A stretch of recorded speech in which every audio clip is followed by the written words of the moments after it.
Somewhere in the African savanna, a city is rising from the ground, stone by stone, and it's about to become the talk of the medieval world. First, let's set the stage. Here's the world our story unfolds in, around 1450, with Sofala right at the heart of it. By the 13th century, Great Zimbabwe isn't just a village. It's a bustling metropolis of up to 20,000 people, all thanks to gold and cattle. And here's Sofala up close, where our story really plays out. The walls are so impressive, later visitors will think they're the work of ancient kings or aliens. Sorry, folks, just really good Shona masonry. But every empire needs a boss. Enter Mutapa Resistance, the ruler who'll turn this city-state into a kingdom that spans the region. Deep in the savannah, porters stagger under gold ingots and elephant tusks, headed for the coast. Great Zimbabwe's economy is basically a giant, sweaty conveyor belt. At Sofala's harbor, Swahili merchants rub their hands with glee. Cloth and beads for gold. That's the deal of the century, and they're the ones with the beads. But the real boss, Mutapa Resistance, watches from his stone palace. He's not just selling gold, he's building an empire, one bead at a time. In the 13th century, Kilwa decides it wants a piece of that sweet Sofala gold trade. So it does what any ambitious city-state does. It builds a bigger mosque and mints its own coins. The Sultan of Kilwa rubs his hands as his merchants unload Chinese porcelain and Indian cloth, then pack them onto dhows heading to Sofala. It's like a medieval Amazon Prime, but with more gold. Soon, Kilwa's coins are the hottest currency on the coast, and its merchants are the envy of every Swahili port. But their success is about to get a little too close to home. Around 1300, the Great Enclosure rises, a stone giant with walls 11 meters tall. The conical tower? Pure flex. No mortar. Just perfectly cut stones stacked like Jenga. But the tower never wobbles. Engineers today weep with envy. This isn't just architecture, it's a statement. We're rich, we're powerful, and we have very steady hands. In 1154, a geographer named Al-Idrisi sits in a cozy Sicilian study, scratching his chin. He's about to write something that'll make every European explorer's eyes pop. He dips his quill and writes, "The land of Sofala is rich in gold." It's like a medieval Yelp review, but for an entire continent. Little does he know, his words will spark a gold rush that'll have every merchant from here to China checking their maps. Thanks, Al-Idrisi. You've just made history's shopping list. By 1300, Mapungubwe's hilltop palace is a ghost town. The rains have fled, the gold trade has moved north, and the once proud kingdom is now just a very fancy rock pile. Climate change hits Mapungubwe like a bad harvest. Shorter rains, drier soil, and the grass for cattle turns to straw. The kingdom's economy starts to wheeze like a dying campfire. The Mambo sits on a simple wooden stool, but don't be fooled. That stool is the throne of 1,000 cattle and a mountain of gold. But the Mambo's real power? His wives.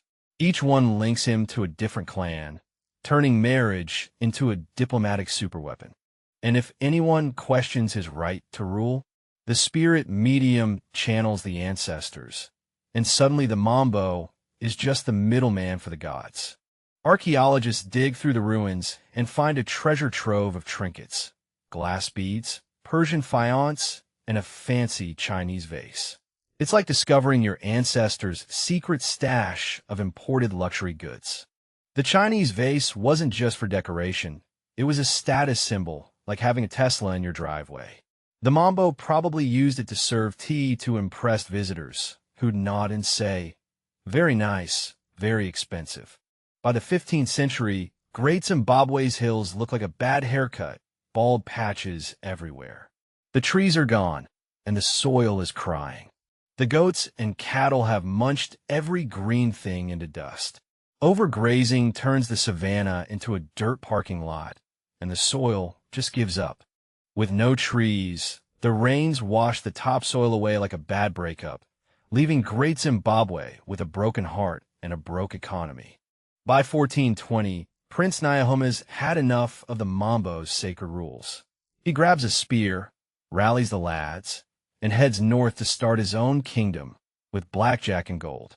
The Mambo, meanwhile, is too busy counting his beads to notice his best general just left. Spoiler, he'll notice when the tribute stops rolling in. Meet Mutapa Matope. He's got a new kingdom, a big army, and a serious case of gold fever. Time to expand. The gold fields fall faster than a teenager's resolve on a diet. Mutapa's treasury starts to look like a dragon's hoard. But wait, there's a catch. The gold is worthless if you can't sell it. And the only buyers? They're on the coast.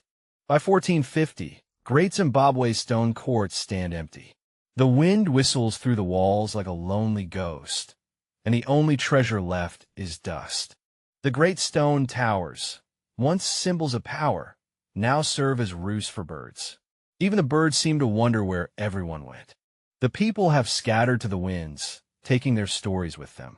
Great Zimbabwe becomes a ghost town, a cautionary tale about eating all your grass. Sofala's harbor is now a toll booth with palm trees.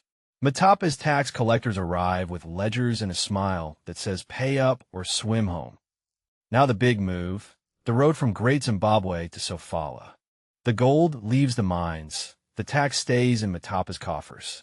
The kings grow richer than a dragon's hoard, and they're not sharing the treasure map. The Swahili merchants at Sofala grumble into their tea. They're not vassals, they're valued partners, the kind who pay protection money. In 1498, Vasco da Gama sails into the Indian Ocean, and suddenly everyone's a cartographer. The Portuguese smell gold, and they don't mean the sunset. By 1505, the Portuguese build forts at Sofala and Kilwa, not for sightseeing. They're setting up toll booths with cannons. The Portuguese don't want to trade, they want a monopoly, and they're willing to use gunpowder to make their point. In 1514, a Portuguese explorer named António Fernandes waltzes into Mutapa with the confidence of a man who's never been bitten by a lion. He's about to get a reality check. Under a baobab tree, Fernandes meets a Mutapa official who's seen all. The official looks at the armored weirdo and thinks, this guy's about to try and sell me a bridge, isn't he? Fernandes scribbles notes about gold and power, but the official just wants to know if he's got any good spices. Diplomacy is weird. The 1530s arrive with a splash, literally. Mutapa warriors line the riverbank, spears ready, as Portuguese soldiers wade across, demanding the keys to the gold mines. The Mutapa king, Mutapa, steps forward. He doesn't shout. He just smiles and says, the mines are our grandmother's bones. You want them? You'll have to dig through us. The Portuguese captain, António Fernandes, wipes river water from his face and grumbles. We have cannons. They have spears. This should be easy. It is not. In 1571, Portuguese Governor Francisco Barreto marches up the Zambezi with 1,000 soldiers, determined to conquer Mutapa and its gold. His men are confident. Their armor shines, and the jungle is about to laugh. But the Zambezi Valley has a secret weapon, fever. Within weeks, half of Barreto's army is down with malaria, too weak to lift a sword, let alone conquer an empire. The Mutapa warriors, watching from the treeline, barely have to fight. They just wait for the mosquitoes to do the heavy lifting. Resistance, it turns out, is mostly a matter of letting nature take its course. The king's death leaves a throne-shaped hole, and two princes eye it like hungry lions eye a gazelle. Cousin against cousin, spear against spear. The Portuguese see opportunity in chaos. They don't pick sides, they pick winners. A bag of gold here, a whispered promise there, and suddenly they're kingmakers. The civil war drags on, and Mutapa's strength bleeds away like water from a cracked pot. Each victory is hollow, each defeat a wound. The kingdom grows weak, and the Portuguese grow fat. By 1629, the Mutapa king finds himself at a very one-sided table. The Portuguese have brought a treaty, a crucifix, and a very smug smile. The treaty grants mining rights and trading monopolies. Basically, the Portuguese get the gold, and Mutapa gets a lovely new paperweight. And just like that, Mutapa becomes a Portuguese vassal. The king signs, the Portuguese cheer, and somewhere 1,000-year-old empire sighs. Centuries later, the ruins of Great Zimbabwe stand silent, but they're about to get a second life as the ultimate symbol of African pride. The bird motif soars onto the modern flag of Zimbabwe, and suddenly a 1,000-year-old kingdom is the face of a brand new nation. From ancient stone walls to a modern banner, Great Zimbabwe's legacy proves that history isn't just old stuff. It's the stuff that builds nations.